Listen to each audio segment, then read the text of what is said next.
Hello दोस्तों, कैसे हैं आप? मैं हूं आपके साथ दीपिका और मैं एक बार फिर से आपके बीच एक इंटरेस्टिंग सी स्टोरी लेकर आ गई हूं। और आज मैं अपनी इस स्टोरी में बताऊंगी आपको एक ऐसी नदी के बारे में जिससे लोग उसमें नहाना तो दूर, उसका पानी पीना तो दूर, उसे छूना भी पसंद नहीं करते हैं। ऐसी कौन सी नदी है?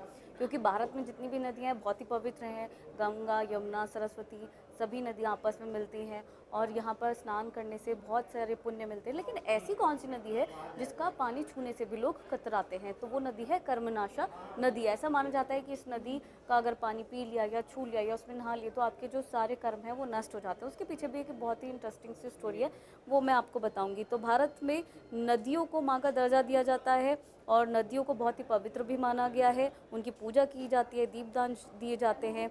ऐसे में नदियों में स्नान करने की परंपरा भी हमारे इतिहास के टाइम से अब तक निभाई जा रही है और शुभ कार्यों में नदियों में स्नान किया जाता है, पूजा की जाती है। लेकिन कुल मिलाकर ये है कि जो नदियाँ हमारी यहाँ की लाइफलाइन मानी जाती हैं और खूब इस्तेमाल की जाती हैं और धार्मिक महत्व भी उनका बहुत ज़्यादा है। लेकिन जो नदी के बारे में मैं आपको बात कर रही हूँ वो है कर्मनाशा नदी। अब इसके बारे में अगर मैं और आपको विस्तार से बताऊं तो ये एक ऐसी नदी है जिसमें लोग बिल्कुल भी छूना पसंद नहीं करते हैं।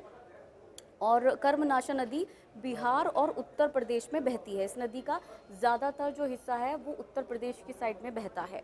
और यूपी में अगर बात करूँ एग्जैक्ट लोकेशन की तो सोनभद्र, चंदौली, वाराणसी और गाज़ीपुर से ये होती हुई गुजरती है। मोस्टली इसका जो क्षेत्रफल है वो उत्तर प्रदेश में आता है और ये बक्सर के पास गंगा में जाकर मिल जाती है। हालांकि बाद में गंगा में मिल जाती है, तो गंगा एक पवित्र नदी है, लेकिन उससे पहले तक इसे कोई टच नहीं करता है।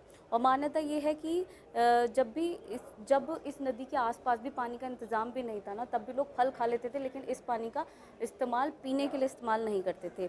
कर्मनाशा नदी आखिर में गंगा में गिर जाती है। और पौराणिक कथा की अगर मैं बात करूं तो इसके अनुसार जो राजा हरिश्चंद्र थे, उनके जो पिता थे सत्यव्रत, उन्होंने अपने गुरु वशिष्ठ से एक बार कहा कि भाई मैं स्वर्ग जाना चाहता हूँ, लेकिन अपने शरीर के साथ में, आत्मा के साथ में नहीं, मैं अपने शरीर के साथ में स्वर्ग जाना चाहता हूँ।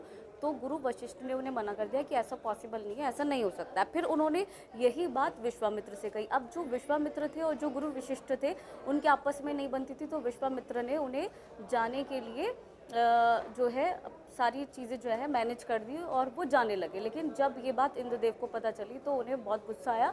उन्होंने उनको बीच में ही रोक दिया। वो बीच में रुक गए तो सत्यव्रत जो है धरती और आकाश स्वर्ग के बीच में अटक गए। तो ऐसे में उनका जो ऊपर का धड़ है वो नीचे हो गया और से लार बहने लगी, जो कि नदी के तौर पर देखी जाती है। अब क्योंकि उन्होंने सारे नियमों को तोड़ा था, स्वर्ग में सशरीर जाने की कोशिश की थी, तो ऐसे में जो नदी लार के तौर पर बहती है इसे श्राप के तौर पर माना जाता है। और वो नदी वही है कर्मनाशा नदी, जिसमें लोग छूना भी पसंद नहीं करते हैं। तो दोस्तों, ये जानकारी कैसी लगी बताइएगा ज़रूर, लाइक कीजिएगा, कमेंट कीजिएगा, शेयर कीजिएगा। Thank you.